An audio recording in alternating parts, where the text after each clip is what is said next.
En el siglo XVII, mientras el imperio portugués extendía sus garras sobre África, devorando reinos en su insaciable búsqueda de esclavos, una mujer se atrevió a desafiarlos. No era un rey, sino una princesa de Ndongo, Nzinga Mbande, subestimada por su género y apartada del poder, pero el destino le tenía reservado un papel que nadie podría haber imaginado. Cuando su pueblo se arrodillaba ante la tiranía y la traición, acechaba en su propia corte, Nzinga tomó una decisión radical. Para salvar a su reino, no lucharía como una reina, se convertiría en rey. Adoptando títulos y ropas masculinas, liderando ejércitos y manipulando a los imperios europeos como piezas de un tablero, escribió una de las historias de resistencia más extraordinarias de la historia. Esta es la crónica de cómo una mujer se transformó en un rey para engañar a un imperio y liberar a su pueblo. Una estrategia secreta que cambiaría el destino de Angola para siempre. En el corazón de África Central, a finales del siglo XVI, el reino de Ndongo respiraba un aire tenso, una mezcla de polvo, poder y premonición. Era una tierra de sabanas doradas y ríos serpenteantes, gobernada por orgullosos reyes guerreros, los Ngola. Pero en el horizonte, las velas de los barcos portugueses eran un presagio constante, una mancha blanca que amenazaba con devorar la cultura y la libertad de los pueblos Mbundu. En este mundo al borde del abismo, alrededor del año 1583, nació una niña cuyo destino estaría entrelazado con la supervivencia misma de su nación. Su nombre era Nzinga Mbande. Las leyendas cuentan que llegó al mundo con el cordón umbilical enrollado en su cuello, un signo que los adivinos interpretaron de dos maneras. O sería una mujer ahogada por las dificultades, o sería una líder que rompería todas las ataduras. Su propio nombre, derivado del verbo kuyinga, que significa torcer o girar, parecía sellar su destino como una figura de cambio y desafío. Su padre, el Ngola Kiluanji Kia Samba, era un hombre astuto que entendía el cambiante tablero político. Vio en su hija una chispa que no veía en muchos hombres de su corte, ni siquiera en su propio hijo, Mbandi. Desafiando todas las convenciones, decidió educar a Nzinga no como una princesa destinada a un matrimonio político, sino como una futura líder. Desde muy joven, Nzinga se sentó en los consejos de guerra, escuchando las estrategias y debates de los generales más experimentados. Aprendió a rastrear, a cazar y a manejar las armas con la misma destreza con la que aprendía los complejos rituales de la corte. Su padre la llevaba en sus viajes diplomáticos, enseñándole el arte de la negociación, el poder de la palabra y, sobre todo, a leer las intenciones ocultas en los ojos de sus interlocutores. Mientras su hermano Mbandi mostraba una inclinación hacia la indulgencia y la impaciencia, Nzinga desarrollaba una mente analítica y una paciencia de acero. Observaba con creciente inquietud cómo los portugueses avanzaban, construyendo fortalezas a lo largo del río Kwanza, no como socios comerciales, sino como conquistadores. Veía cómo sus alianzas con tribus rivales sembraban la discordia y cómo la insaciable demanda de esclavos desangraba a su pueblo, llevándose a los jóvenes y fuertes y dejando atrás aldeas rotas y campos sin cultivar. Esta educación forjó en ella una comprensión profunda de la guerra, la política y la psicología del enemigo. Era una princesa nacida en el caos, pero en lugar de ser consumida por él, aprendió a navegarlo. La muerte de su padre sumió al reino en la incertidumbre. El poder pasaría a su hermano, un hombre que ella sabía que carecía de la fortaleza para enfrentar la tormenta que se avecinaba. Nzinga, aún joven pero ya forjada en la fragua de la crisis, se retiró a las sombras, observando y esperando. Sabía que su momento llegaría, no por deseo, sino por una inevitable necesidad. La llegada de los portugueses a la costa de África Occidental había comenzado siglos antes como un intercambio. Marfil, cobre y especias a cambio de telas y herramientas europeas. Pero a medida que las plantaciones de azúcar en Brasil crecían, la demanda de mano de obra se convirtió en una sed insaciable que transformó el comercio en una cacería humana a escala masiva. Para el reino de Ndongo, esta sombra portuguesa se alargaba cada día más, proyectando un futuro sombrío. El imperio europeo no libraba una guerra convencional. Su estrategia era más insidiosa, una lenta y metódica asfixia. Su principal herramienta de desestabilización fue su alianza con los Imbangala, un pueblo de guerreros nómadas de una ferocidad legendaria, que vivían en sociedades militarizadas y no respetaban lealtad alguna, excepto al poder y al botín. Los portugueses los armaron, los financiaron y los dirigieron como una jauría contra los reinos que se resistían. Oleadas de ataques Imbangala, conocidos como quilombos, arrasaban el campo, quemando aldeas, destruyendo cosechas y capturando a miles de personas. No era una guerra por el territorio, sino una guerra por los cuerpos. La economía de Ndongo, basada en la agricultura y el comercio local, se desmoronó. La unidad de cambio dejó de ser el metal o el grano. Se convirtió en la pesa, la pieza, el término deshumanizante para un ser humano esclavizado.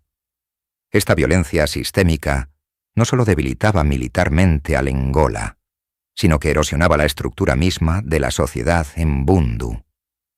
La confianza entre los jefes locales se rompió, ya que algunos, por desesperación o ambición, colaboraban con los portugueses a cambio de una falsa promesa de seguridad.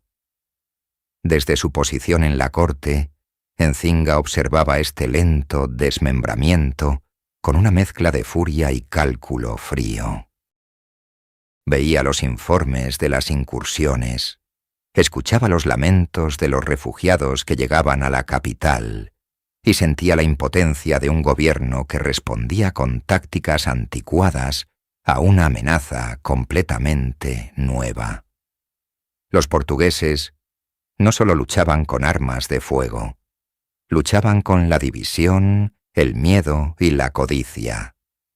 Cada fuerte que construían a lo largo del río Cuanza era una daga apuntando al corazón del reino, un puesto de avanzada para las incursiones esclavistas y un símbolo visible de la soberanía perdida. Nzinga comprendió que luchar contra Portugal requería más que solo arcos y lanzas. Requería entender su mentalidad, su burocracia, sus debilidades y, sobre todo, su arrogancia. La sombra del imperio no era un monstruo irracional, era una máquina calculadora y eficiente, y para derrotarla, Ndongo necesitaba a alguien que pudiera pensar como ellos, anticipar sus movimientos y usar sus propias reglas en su contra. Mientras el reino se desangraba bajo un liderazgo ineficaz, la princesa en la sombra afilaba su mente, convirtiendo su dolor en un arma. La crisis se agudizaba, y la presión portuguesa por un control total se volvía insostenible, empujando a Ndongo al borde del colapso y preparando el escenario para un cambio drástico en el poder. Tras la muerte del sabio Ngola Kiluanji, el trono de Ndongo recayó sobre su único hijo varón, Ngola Mbandi. Si Ndongo necesitaba un león, obtuvo un chacal, un hombre gobernado no por la estrategia, sino por un miedo corrosivo a la traición y una profunda inseguridad ante la brillantez de su propia hermana, Nzinga. Su ascenso al poder no trajo consigo una era de unidad, sino un reinado de terror paranoico que debilitó al reino desde dentro, justo cuando más necesitaba fortaleza. La primera acción de Mbandi como rey Fue una purga brutal. Obsesionado con la idea de que otros pretendientes al trono conspiraban contra él, desató una ola de violencia en la corte. Su crueldad alcanzó su punto más oscuro cuando fijó su atención en Nzinga. Viendo en ella y en su linaje una amenaza directa, ordenó un acto de una barbarie inconcebible: la eliminación del joven hijo de Nzinga. Para la princesa, este no fue solo un golpe personal devastador, fue una declaración de guerra. El dolor de una madre se fundió con la furia de una estratega traicionada. La pérdida no la quebró, la endureció, transformando su ambición latente en una misión inquebrantable. El trono ahora no era solo un derecho de nacimiento, era una necesidad para la venganza y la supervivencia de su pueblo. Bajo el mandato de Mbandi, la situación militar de Ndongo se volvió catastrófica. Tomó decisiones impulsivas en el campo de batalla, llevando a sus ejércitos a emboscadas y derrotas humillantes contra las fuerzas combinadas de portugueses e imbangalas. Perdió territorios clave, cedió el control de rutas comerciales vitales y no logró inspirar la lealtad de los jefes menores, quienes comenzaron a hacer sus propios tratos con el enemigo. El reino se fracturaba bajo el peso de su incompetencia. Nzinga, mientras tanto, fue marginada, enviada a un exilio interno dentro del reino. Pero no permaneció inactiva. Desde la distancia, estudió cada error de su hermano. Cada derrota militar era una lección. Cada alianza rota, una oportunidad futura. En secreto mantuvo comunicación con comandantes leales y nobles descontentos, tejiendo una red de apoyo silenciosa. Se convirtió en un poder en la sombra, una alternativa viviente al desastre que se desarrollaba en el trono. Su reputación de inteligencia y serenidad crecía en proporción directa al pánico y la errática conducta de su hermano. Finalmente, la realidad acorraló a Angola Mbandi. Con el ejército portugués a las puertas de su capital y su autoridad en ruinas, se encontró sin opciones. Su diplomacia había fracasado. Sus ejércitos estaban diezmados y sus aliados lo habían abandonado. En un acto de desesperación absoluta, se vio obligado a admitir una verdad que había intentado suprimir durante años. La única persona en todo el reino con la agudeza mental, el carisma y el coraje para enfrentarse a los portugueses era la hermana a la que había intentado destruir. Con el reino al borde de la aniquilación, el rey débil y paranoico mandó a llamar a Nzinga. Era una súplica, no una orden, el último recurso de un hombre acabado. Para Nzinga, era el comienzo de su verdadera ascensión. En 1622, Nzinga Mbande emprendió el viaje más crucial de su vida. Dejó atrás las tierras devastadas de Ndongo y se dirigió a la costa, al corazón del poder portugués, la ciudad fortificada de Luanda. Era una misión de paz nacida de la desesperación de su hermano, pero en las manos de Nzinga se convertiría en un legendario acto de desafío.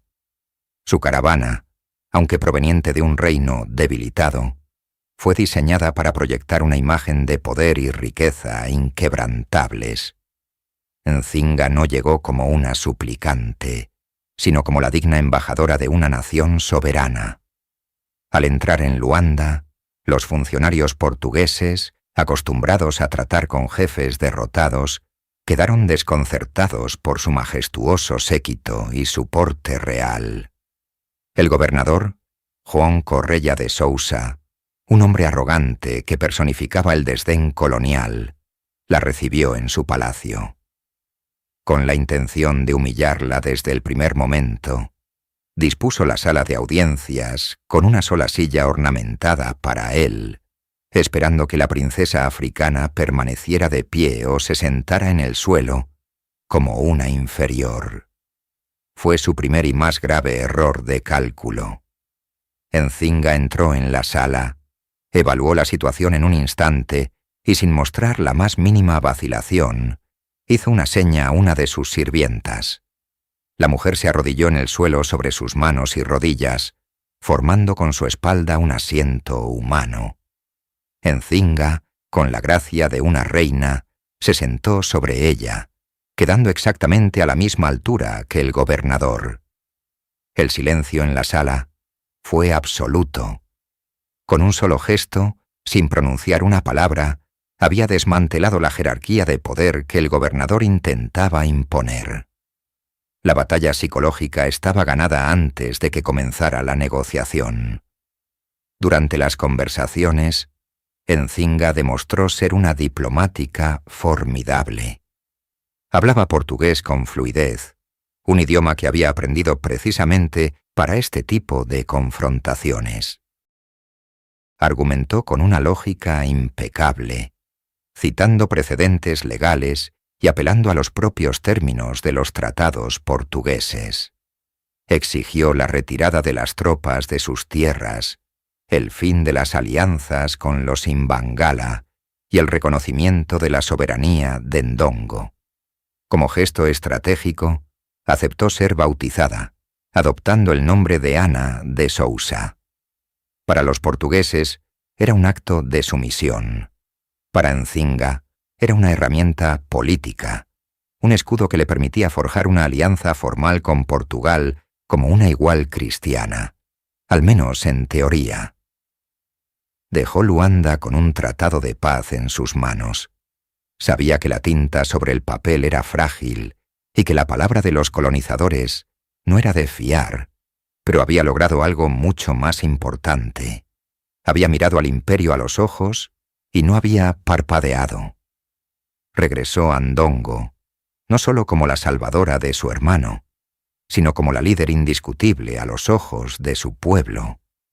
La misión a Luanda no solo había cambiado las reglas del juego, había presentado a la jugadora que finalmente dominaría el tablero. El regreso de Nzinga de Luanda fue triunfal.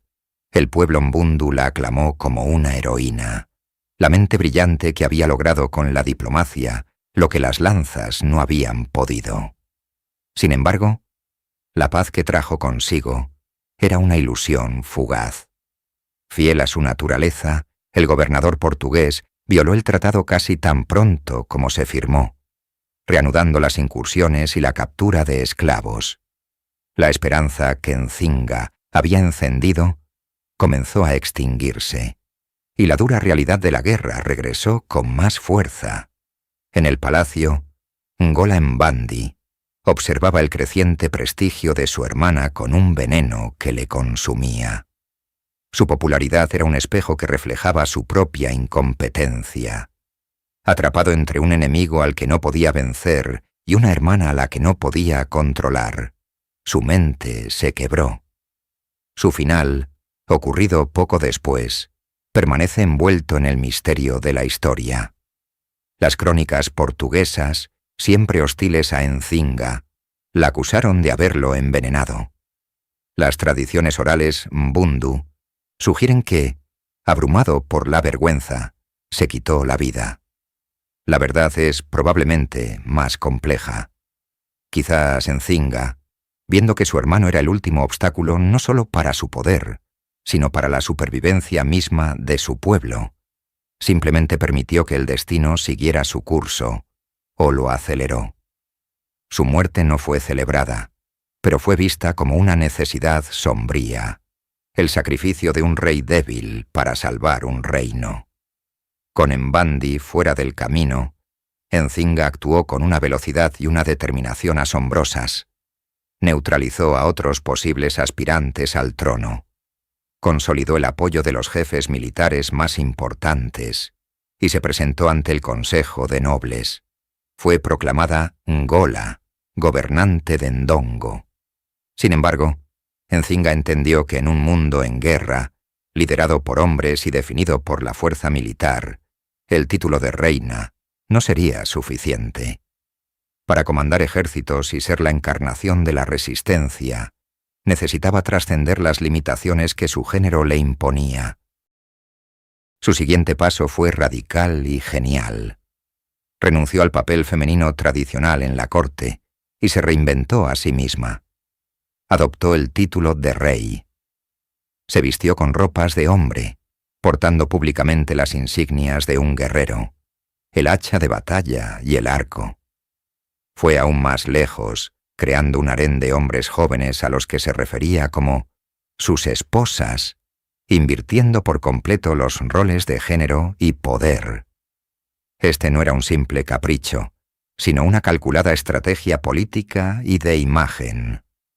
Al convertirse en un rey masculino a los ojos de su sociedad, eliminó cualquier pretexto para cuestionar su autoridad para liderar en la guerra. Se convirtió en un símbolo viviente, una figura que no se regía por las normas de los hombres ni de las mujeres, sino únicamente por las necesidades de su nación. De pie ante sus soldados, ya no era la princesa, la diplomática o la hermana del rey. Era el Engola Nzinga, el rey guerrero. La guerra contra Portugal estaba a punto de entrar en su fase más larga y brutal, una lucha que duraría décadas. Pero por primera vez, Ndongo tenía un líder forjado en el fuego, con la inteligencia para negociar, la astucia para engañar y la crueldad necesaria para luchar hasta el final. Luanda, 1622. La ciudad portuaria, corazón del poder portugués en África Central, se convierte en el escenario de un acto de diplomacia sin precedentes. Nzinga, la astuta embajadora del reino de Ndongo, comprende que la fuerza militar por sí sola no doblegará a un imperio. Para salvar a su pueblo de la aniquilación y asegurar la liberación de su hermano, el rey Ngola Mbande, debe jugar una partida diferente, una que se libra en el terreno de la fe y la política, en un gesto que asombra tanto a su gente como a sus adversarios. Nzinga decide aceptar el bautismo católico. No es un acto de sumisión espiritual, sino una jugada maestra de estrategia política.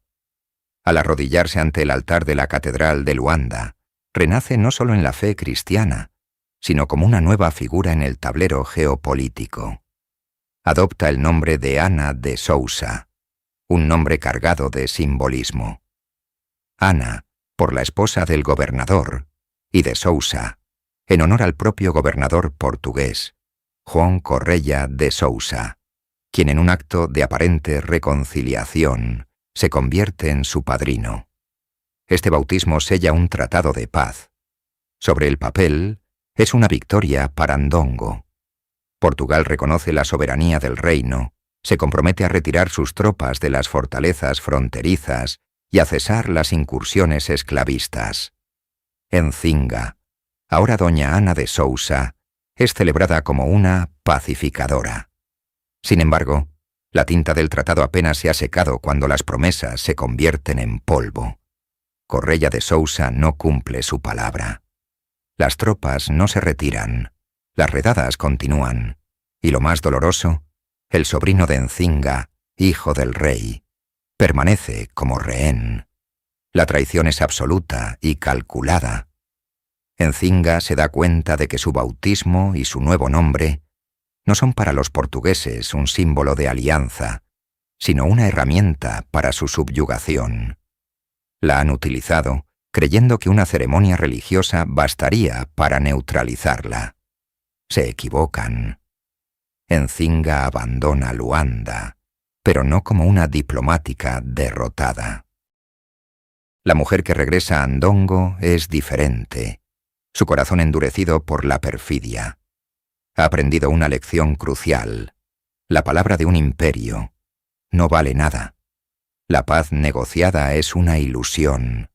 La única paz posible será aquella que se conquiste con fuego, astucia y una voluntad de hierro.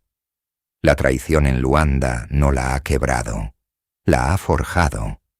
El bautismo no la ha sometido. La ha liberado de cualquier fe en la clemencia de sus enemigos. La guerra verdadera está a punto de comenzar. El regreso de Nzinga a la capital de Ndongo la enfrenta a una realidad desoladora. Su hermano, el rey Ngola Mbande, es una sombra del líder que fue.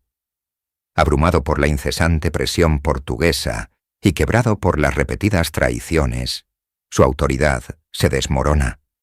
Las concesiones que hizo, aconsejado por Nzinga, no han traído la paz, sino que han envalentonado al enemigo. El reino se desangra, perdiendo territorios y gente a manos de los traficantes de esclavos.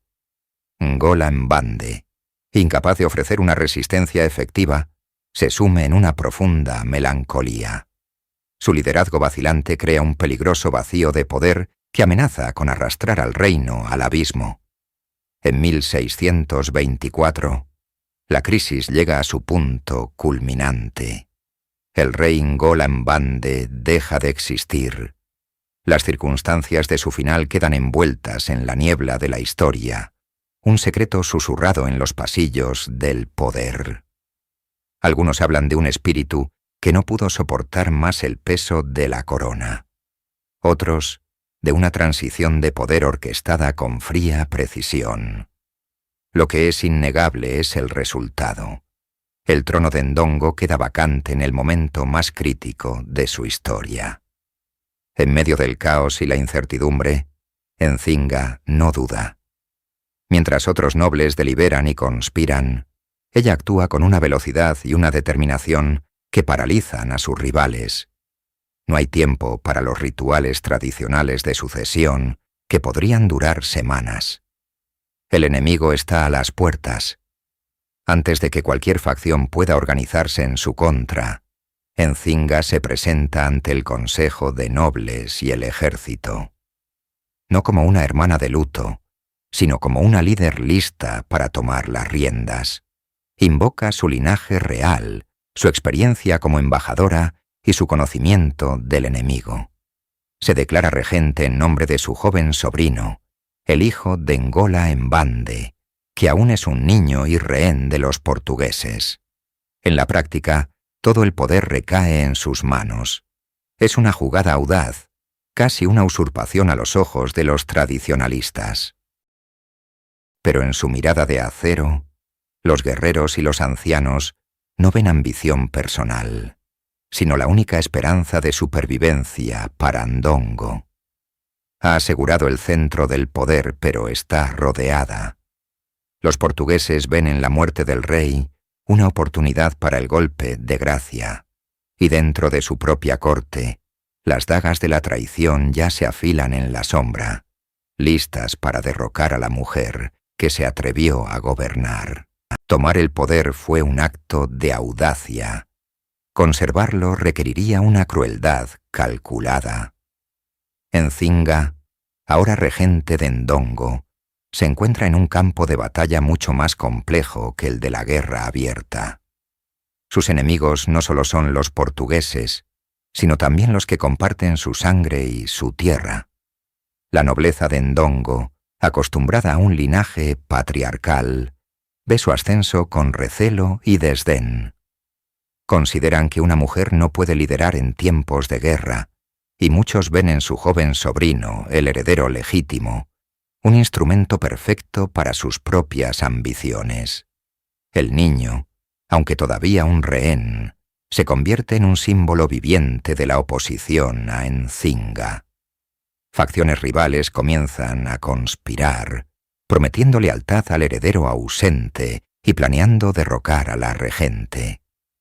Nzinga comprende que esta división interna es una herida mortal que los portugueses explotarán sin piedad. No puede permitirse una guerra civil mientras lucha contra un imperio. Se enfrenta a una elección imposible, una de esas decisiones que marcan a los gobernantes para siempre. Para unificar a su pueblo y presentar un frente unido, el símbolo de la disidencia debe ser neutralizado. La lógica del poder es implacable. La línea de sucesión tuvo que ser alterada de forma permanente, un acto terrible, pero, en su mente, necesario para la supervivencia de la nación. Este movimiento, aunque aseguró su posición, dejó una marca indeleble en su alma y le granjeó la enemistad eterna de poderosas familias. Con la cuestión de la sucesión resuelta de manera definitiva, Nzinga se enfoca en consolidar su autoridad. Utiliza una combinación magistral de intimidación y diplomacia. A los nobles que la desafían, les muestra su poderío militar, rodeándose de los guerreros más leales. A aquellos que dudan, les ofrece puestos de poder, tierras y alianzas matrimoniales estratégicas, tejiendo una nueva red de lealtades que giran exclusivamente en torno a ella. Realiza rituales públicos que reafirman su derecho divino a gobernar, no como una simple regente, sino como la soberana absoluta de Ndongo. Se apropia de los símbolos tradicionalmente masculinos del poder, demostrando que no es una reina consorte, sino un rey en cuerpo de mujer. Ha purgado su corte, ha silenciado a la oposición y ha unificado el mando. El trono es suyo, sin discusión. Pero mientras celebra su victoria interna, los espías portugueses informan a Luanda. La reina guerrera está ahora sola en la cima, sin rivales internos. Creen que este es el momento de su máxima debilidad y preparan la invasión final para borrar a Ndongo del mapa. La ofensiva portuguesa llega con la fuerza de un huracán. En 1626, un ejército bien equipado avanza sobre la capital de Ndongo, y Nzinga, a pesar de su feroz resistencia, se ve obligada a tomar una decisión humillante pero estratégica: abandonar su hogar ancestral. Para muchos, esta retirada habría significado el fin. Para Nzinga, es el comienzo de su leyenda como estratega militar. Huye no hacia el oeste, hacia la costa controlada por el enemigo, sino hacia el este, hacia las tierras indómitas del interior, transformando una derrota táctica en una oportunidad estratégica. Su reino ya no será un lugar fijo en el mapa, sino una idea encarnada en su persona y en el ejército que la sigue. En su exilio, Nzinga demuestra su verdadero genio político. Sabe que no puede enfrentarse sola al poder de Portugal. Necesita aliados, y los busca en los lugares más inesperados. Dirige su atención a los Imbangala de Kasanje, un pueblo nómada de guerreros formidables, cuya sociedad entera está organizada para la guerra.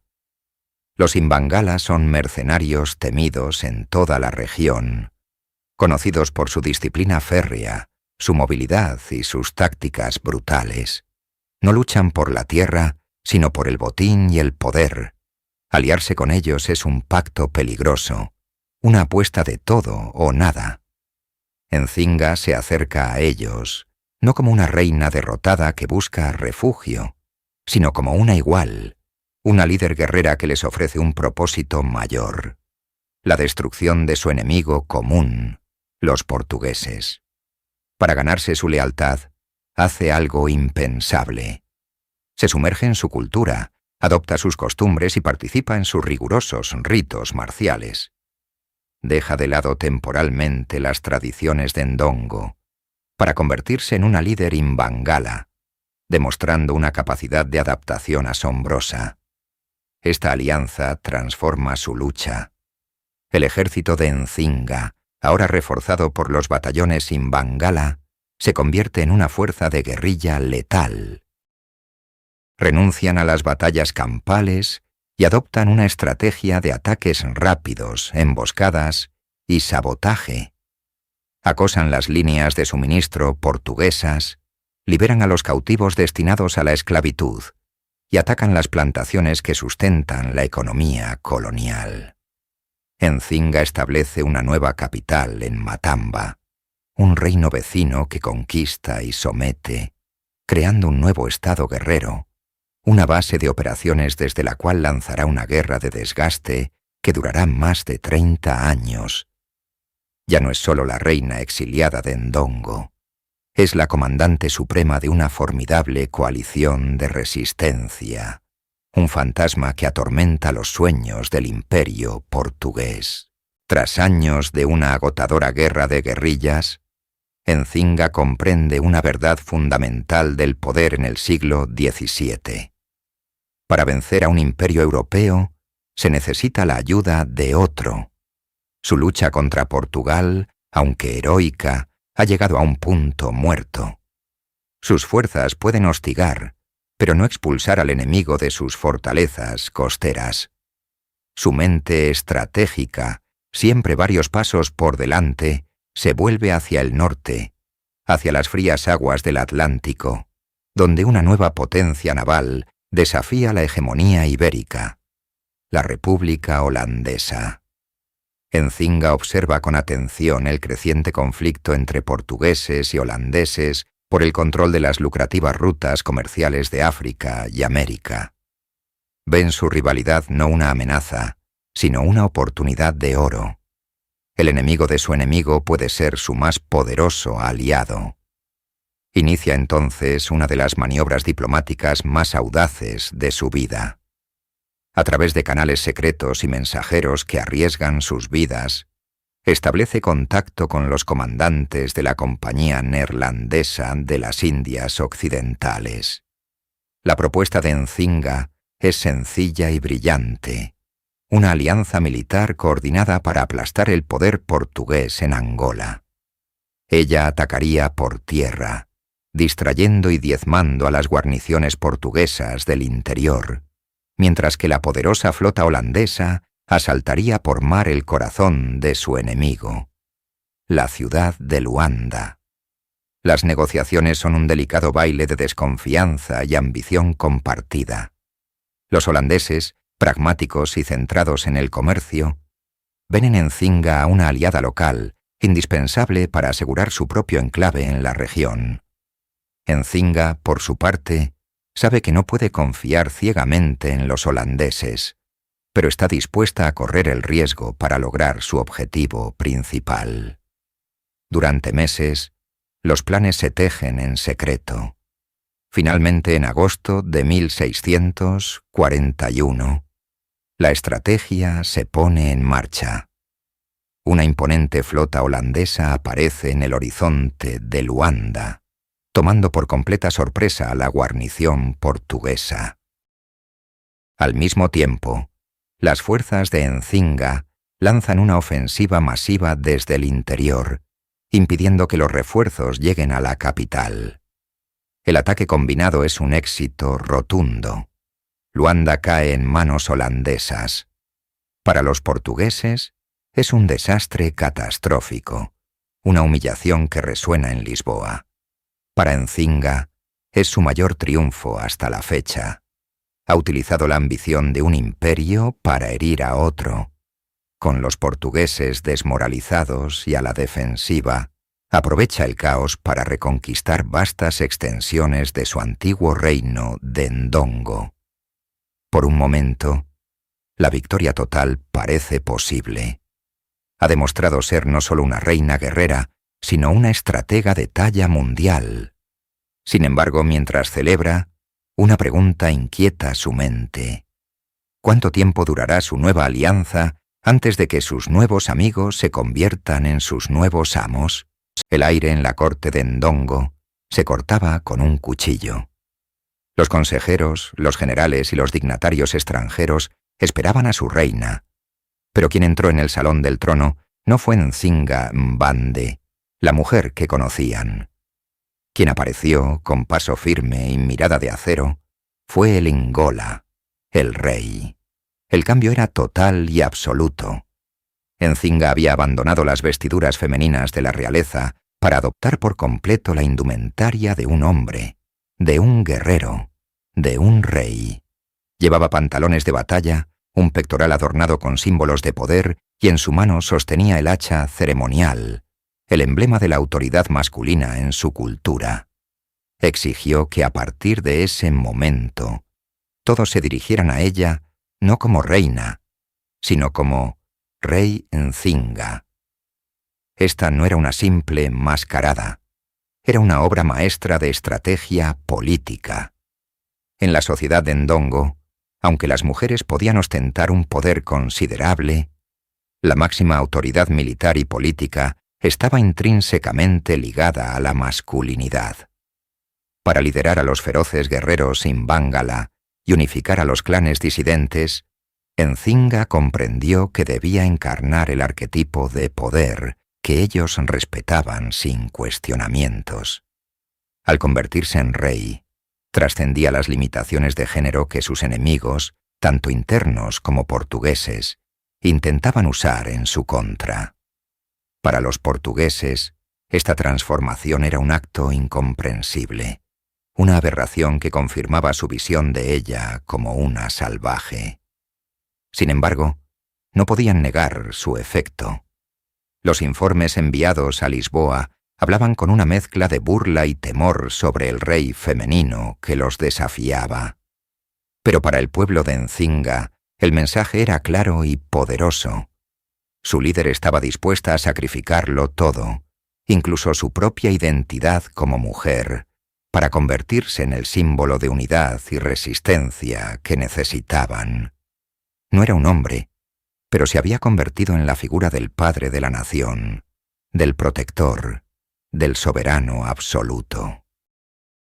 Cada gesto, cada orden emitida con su voz de mando, cada aparición pública vestida como un monarca guerrero, reforzaba su legitimidad.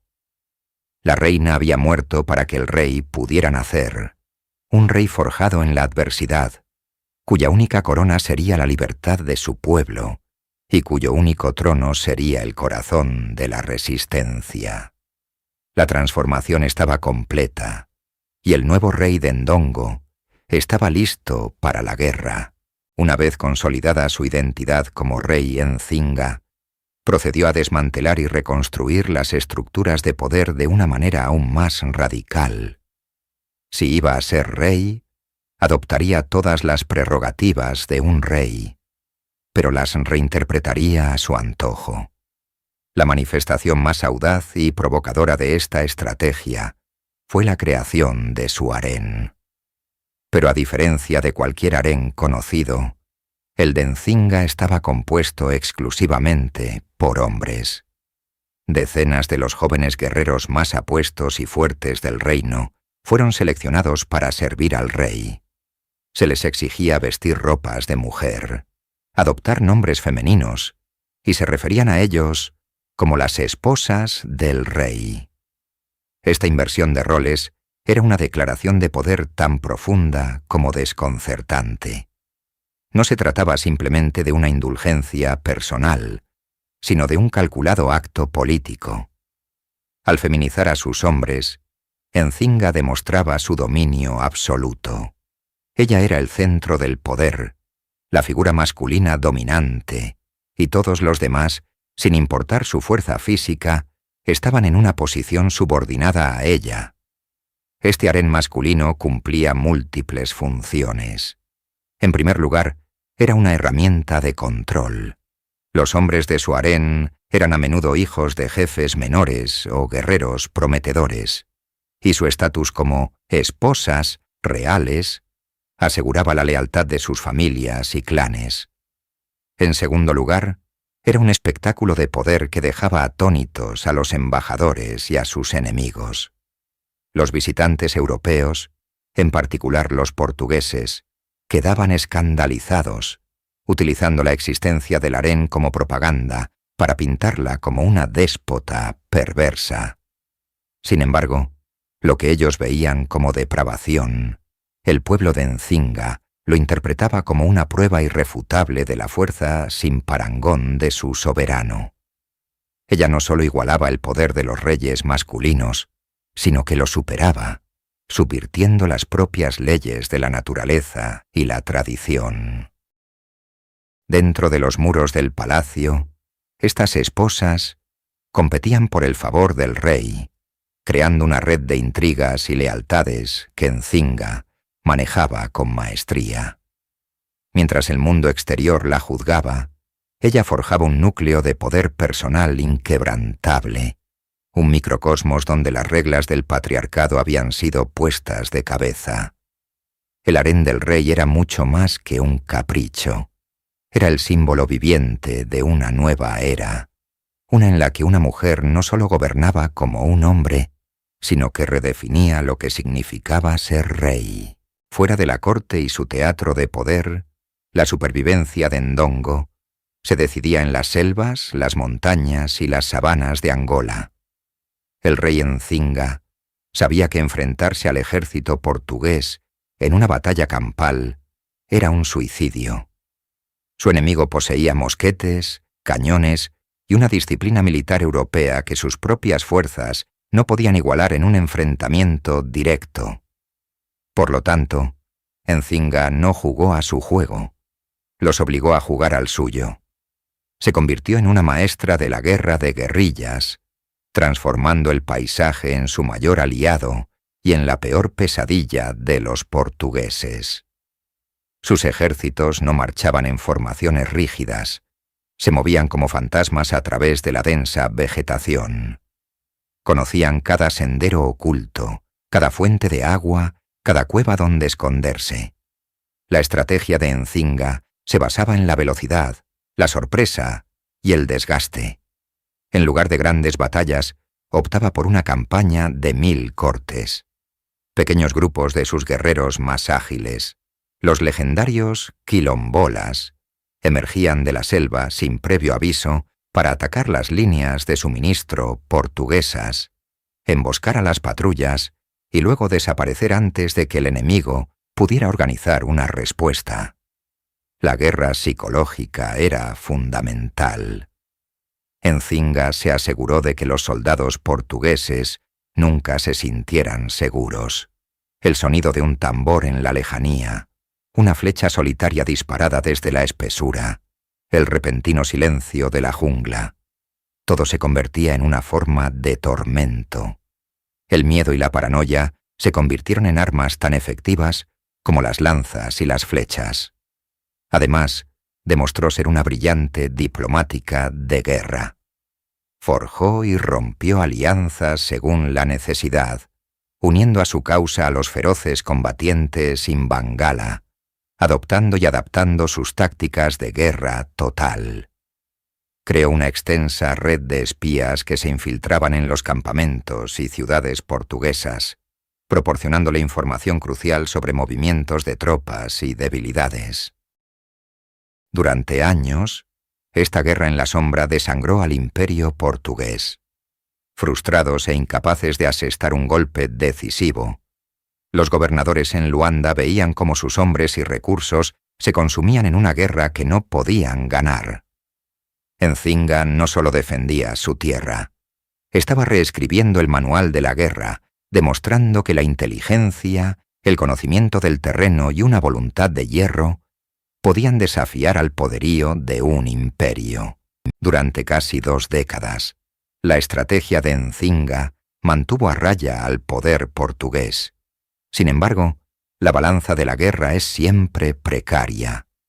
A finales de la década de 1620, los portugueses, bajo el mando de gobernadores implacables como Fernão de Sousa, lanzaron una serie de ofensivas masivas y coordinadas.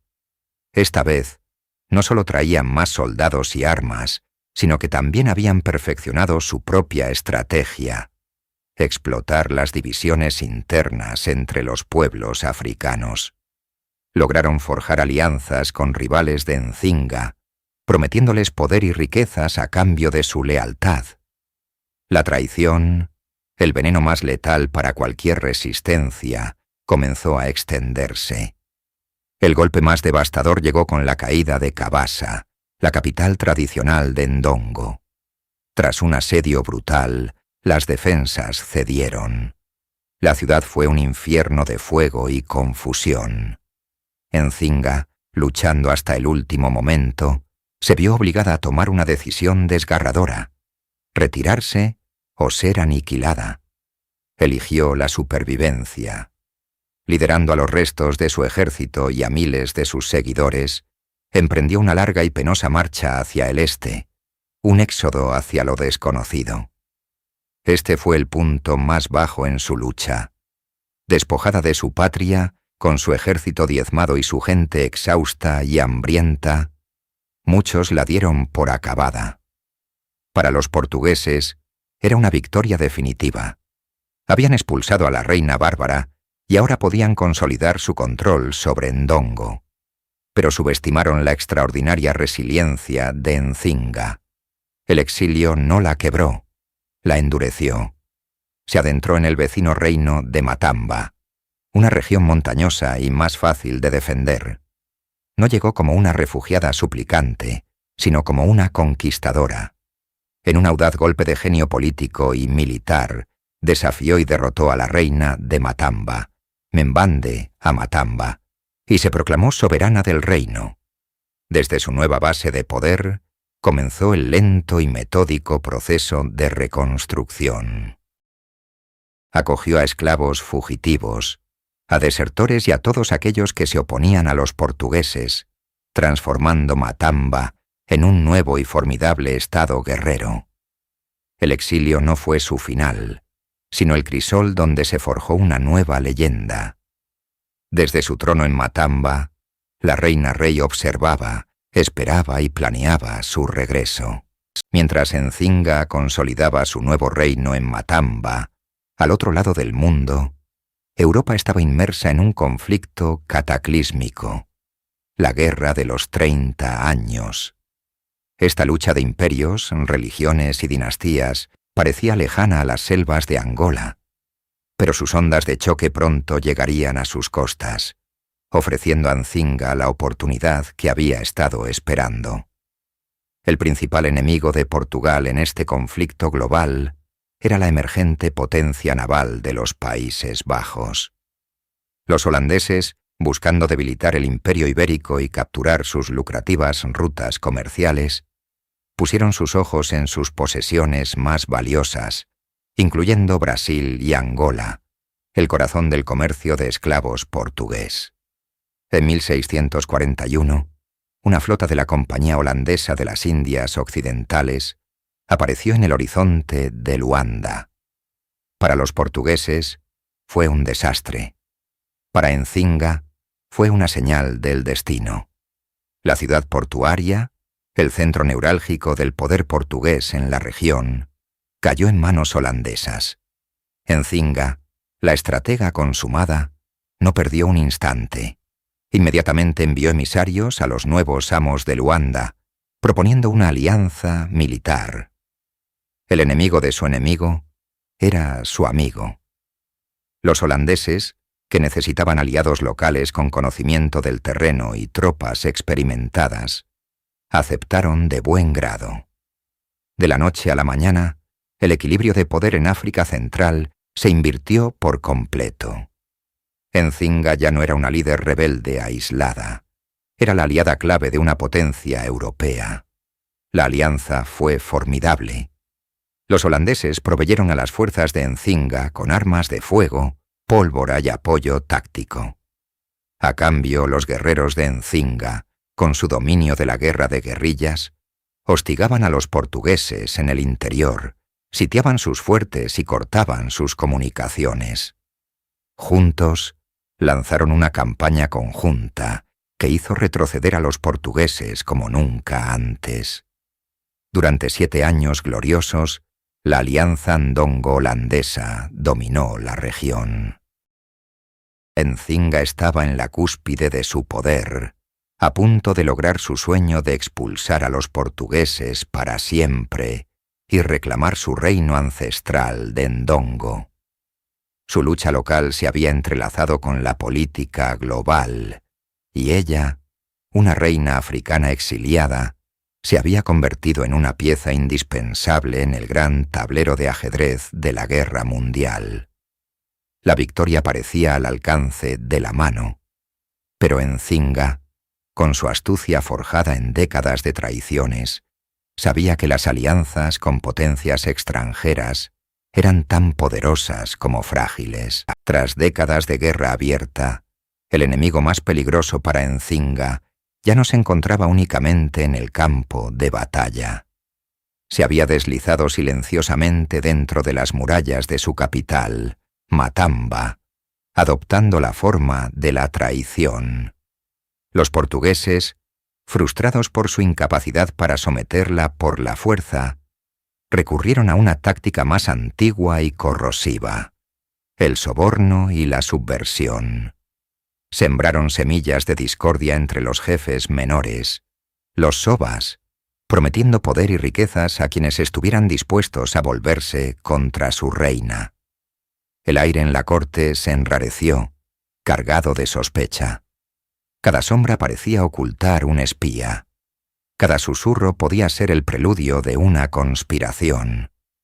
Encinga, cuya mente era tan afilada como la mejor de sus espadas, sintió el cambio.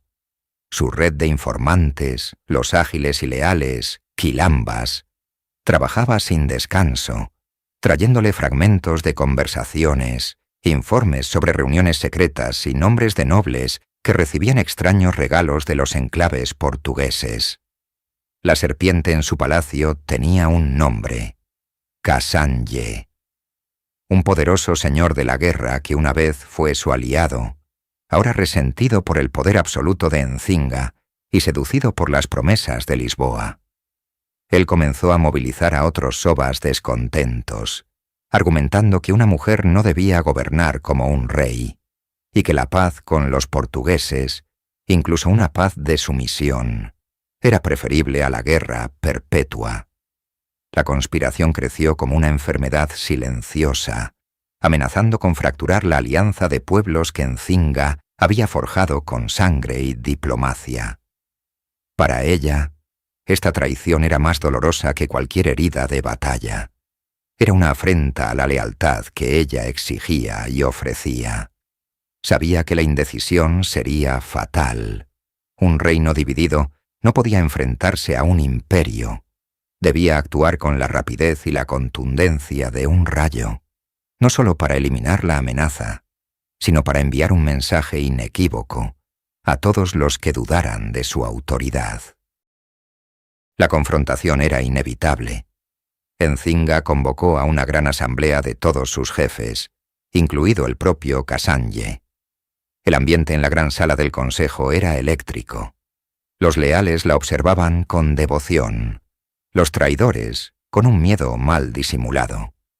Encinga se puso de pie, no como una reina suplicante, sino como el rey guerrero que era.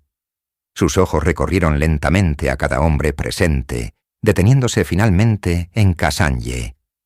No gritó ni amenazó. Con una voz fría y controlada, comenzó a desvelar la trama, detalle por detalle, presentando pruebas irrefutables reunidas por sus espías. El silencio se hizo pesado, asfixiante. La serpiente había sido arrinconada, expuesta a la luz. Ahora el rey debía decidir cómo cortar su cabeza antes de que su veneno se extendiera por todo el reino. En el tablero de ajedrez geopolítico del siglo XVII, la fe era un arma tan poderosa como un cañón. Encinga, la maestra estratega, entendió esto mejor que nadie. Después de décadas luchando contra los portugueses, quienes justificaban su conquista como una guerra santa contra los paganos, decidió arrebatarles su principal argumento. En 1656, en un acto que asombró tanto a amigos como a enemigos, Encinga Mbande, el rey guerrero de Ndongo y Matamba, se arrodilló para ser bautizada en la fe católica. Tomó el nombre de Ana de Sousa, el mismo que había adoptado décadas atrás en Luanda, pero esta vez el gesto tenía un peso infinitamente mayor. No fue un acto de sumisión, sino una brillante maniobra diplomática. Su conversión no era simplemente una cuestión personal, era una declaración al mundo. Al abrazar el catolicismo, Encinga se posicionaba como una monarca cristiana igual a los reyes de Europa. Inmediatamente escribió cartas al Papa en Roma, solicitando más misioneros y buscando el reconocimiento directo de la Santa Sede. Este movimiento genial la transformó, a los ojos de la cristiandad, de una adversaria pagana a una hermana en la fe. De repente, La guerra de Portugal ya no era una cruzada justa, sino un conflicto cuestionable contra otra soberana católica. La cruz se convirtió en su escudo y en su espada. Internamente la decisión fue compleja. Muchos de sus guerreros y asesores espirituales, devotos de las creencias tradicionales Mbundu, vieron la conversión con recelo. ¿Estaba su reina abandonando a los ancestros que le habían dado la fuerza para luchar? Nzinga tuvo que emplear toda su habilidad política para equilibrar las dos realidades. Permitió que los misioneros capuchinos establecieran iglesias, pero al mismo tiempo continuó respetando y participando en los ritos tradicionales de su pueblo. Creó un sincretismo único, una fusión donde la nueva fe no borraba la antigua, sino que se superponía a ella. Usó la pompa y el ritual del catolicismo para realzar su propia majestad, organizando procesiones y misas con la misma grandeza con la que presidía las ceremonias ancestrales. Los portugueses quedaron desconcertados. Su propaganda se desmoronó. ¿Cómo podían seguir demonizando a una reina que ahora intercambiaba correspondencia con el Papa? Nzinga había neutralizado su arma más potente sin disparar una sola flecha. Había envuelto su reino en un manto de legitimidad cristiana que el imperio portugués no podía desgarrar fácilmente. Su bautismo no fue el final de su lucha, sino el comienzo de un nuevo capítulo, uno en el que lucharía no solo con lanzas y mosquetes, sino también con la diplomacia, la teología y el poder simbólico de la cruz. El tiempo, que había sido testigo de casi 80 años de su vida, finalmente comenzó a pesar sobre los hombros de Nzinga. Las décadas de guerra incesante, de dormir en campamentos militares y liderar cargas en el frente de batalla, habían dejado su huella. Sin embargo, su mente permanecía tan formidable como siempre. Había sobrevivido a reyes portugueses, a gobernadores, a generales y a traidores. Había visto cambiar el mundo a su alrededor, pero ella, la roca de Matamba, había permanecido. Ahora, en la década de 1650, el panorama había cambiado. Portugal, debilitado por sus propias guerras en Europa y agotado por el conflicto interminable en África Central, finalmente estaba dispuesto a hablar, no como conquistador a conquistado, sino como un poder a otro. Nzinga, la anciana guerrera, vio la oportunidad que había estado esperando durante toda su vida: una paz con honor. Las negociaciones fueron largas y arduas. Nzinga, demasiado mayor para viajar, envió a su hermana más cercana, Bárbara, conocida como Dona Kifungi, para que la representara. Pero cada mensaje, cada condición y cada contraoferta llevaban el sello inconfundible de la astucia de Nzinga. No cedería en lo esencial: el reconocimiento total de la soberanía de su reino de Ndongo Matamba y el fin de las incursiones portuguesas para capturar esclavos en sus tierras. Finalmente, en 1657, se alcanzó un acuerdo. El Tratado de Paz fue un triunfo monumental. Portugal reconocía formalmente a Nzinga como la gobernante legítima de su reino. Era la culminación de 40 años de lucha. La mujer que habían despreciado como una bárbara salvaje los había obligado a sentarse a la mesa y firmar un documento que la reconocía como su igual. Los últimos años de su vida los dedicó a la tarea de reconstruir. La guerra había dejado profundas cicatrices en la tierra y en el pueblo. Nzinga se centró en la paz y la prosperidad.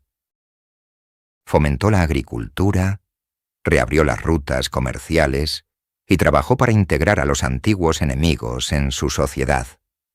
Se convirtió en una mecenas de la Iglesia, utilizando su nueva fe para solidificar alianzas y promover la educación.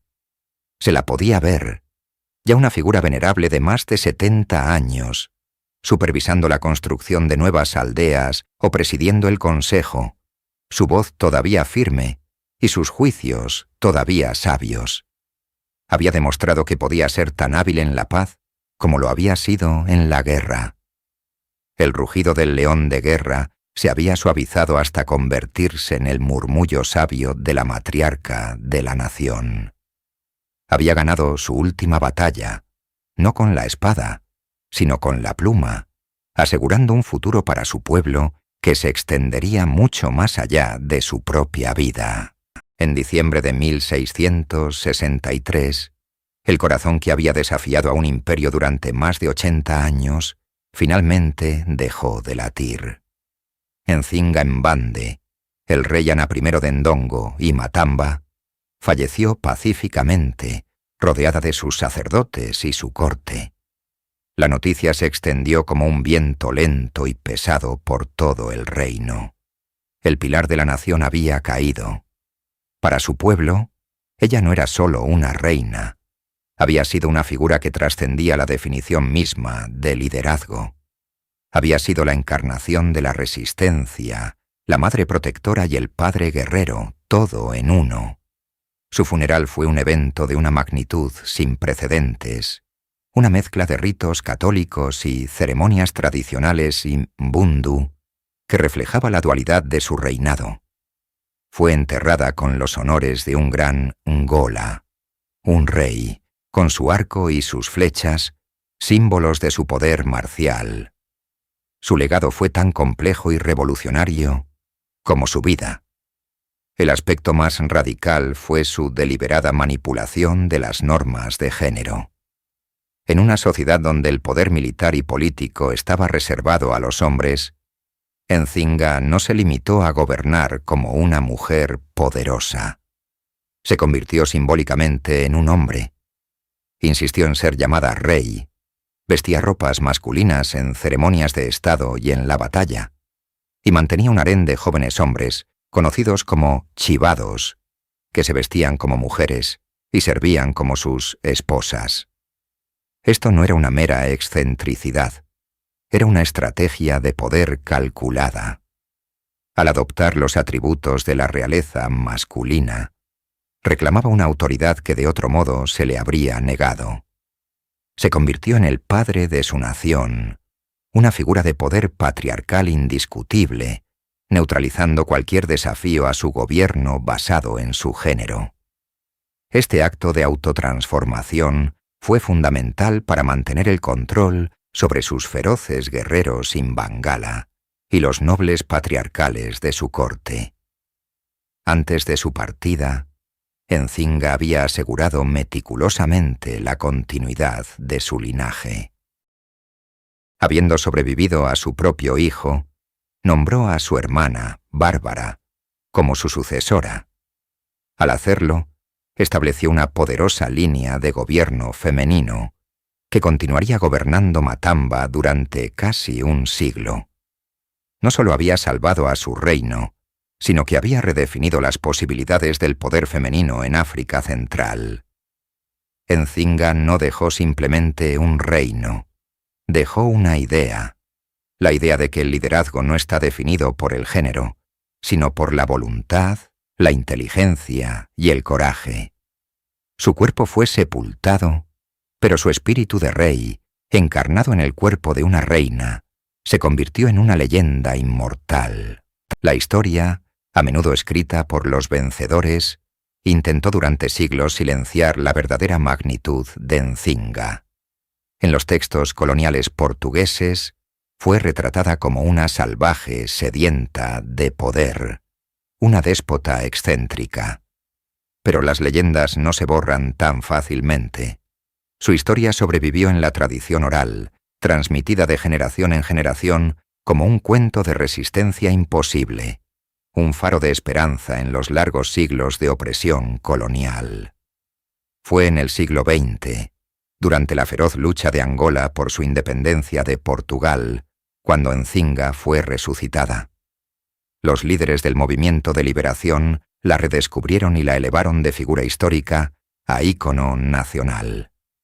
Vieron en su lucha un espejo de la suya.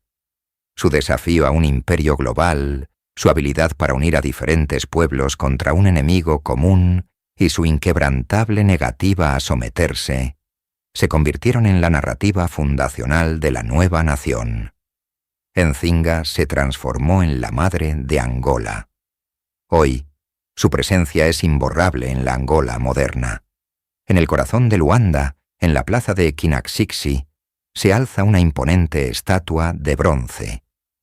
No es la imagen de una reina sentada en un trono, sino la de una guerrera en movimiento, con la mirada fija en el horizonte, un símbolo de determinación y avance. Las calles, las escuelas y hasta los billetes han llevado su nombre. Para los angoleños, ella es mucho más que una figura del pasado. Es un símbolo de la resiliencia del espíritu africano. Para las mujeres angoleñas, en particular, Nzinga representa el máximo ejemplo de empoderamiento. Una mujer que rompió todas las barreras imaginables en una época de extrema rigidez patriarcal. Su historia inspira a activistas, políticas y empresarias a desafiar las limitaciones y a liderar con audacia. Los historiadores angoleños modernos continúan desentrañando las complejidades de su reinado, separando el mito de la mujer y revelando a una líder pragmática y brillante, una diplomática tan astuta como cualquier Maquiavelo europeo. Su legado es un recordatorio constante de que la historia de Angola no comenzó con la llegada de los portugueses, sino que está arraigada en una profunda tradición de reinos poderosos y líderes extraordinarios. La vida de Nzinga, la reina que se hizo rey, ha cerrado el círculo. La guerrera que luchó para liberar a su pueblo de un imperio extranjero es ahora el símbolo eterno de una nación soberana y orgullosa. Su eco resuena en el pulso de la Angola contemporánea, un testimonio atemporal de que la voluntad de ser libre es la fuerza más poderosa de la historia.